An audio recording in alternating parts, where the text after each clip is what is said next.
6 గ్యారంటీల అమలు అంశాన్ని కాంగ్రెస్ ప్రభుత్వం పక్కదోవ పట్టిస్తుందన్నారు బీజేపీ ఎంపీ బండి సంజయ్.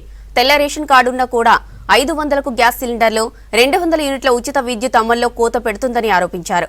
కాళేశ్వరం అవినీతిపై రాష్ట్ర ప్రభుత్వం ఎందుకు చర్యలు తీసుకోవడం లేదని ప్రశ్నించారు. దేశవ్యాప్తంగా బీజేపీకి 350కి పైగా ఎంపీ సీట్లు వస్తాయన్నారు. కరీంనగర్ జిల్లా జమ్మికుంట మండలం సాయంపేటలో ప్రజాహిత యాత్రలో పాల్గొన్నారు సంజయ్.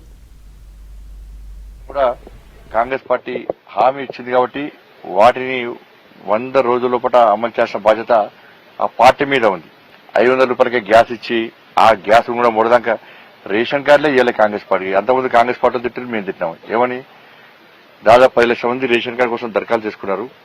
రేషన్ కార్డులు ఇవ్వాలని చెప్పండి. రేషన్ కార్డులు ఇవ్వకుండానే మొదట రేషన్ కార్డులు ఉన్న వరకే 500 రూపాయలు గ్యాస్ అన్నారు. మళ్ళీ ఇప్పుడు ఏమంటున్నారు, మహిళల పేరు మీద గ్యాస్ కనెక్షన్ ఉంటేనే ఫ్రీ ఇస్తామంటున్నారు. నాకు తెలిసి దాదాపు 90 లక్షల గ్యాస్ కనెక్షన్స్ ఉన్నాయి. గ్యాస్ ఇచ్చేది పెద్ద మహిళల పేరు మీద, పురుషుల పేరు మీద అని కాదు. గ్యాస్ 500 రూపాయలకే ఇస్తాను, గ్యాస్ ఇస్తున్నారు. కానీ ఇవ్వాల్సిన బాధ్యత మీ మీద ఉంది. బీఆర్ఎస్ పార్టీ, కాంగ్రెస్ పార్టీ రెండు కుమ్మక్కైనాయి. మీరు చూడండి, బీఆర్ఎస్ పార్టీ అవినీతి అని చెప్పి వీళ్ళు వాళ్ళనంటున్నారు.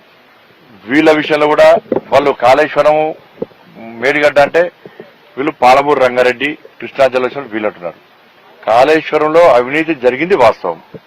యాక్షన్ తీసుకోవడంలో ఎందుకు ఆలస్యం అవుతున్నది? ఎందుకంటే మీరు యాక్షన్ తీసుకుంటే వాళ్ళు 6 గ్యారెంటీలు అడుగుతారు.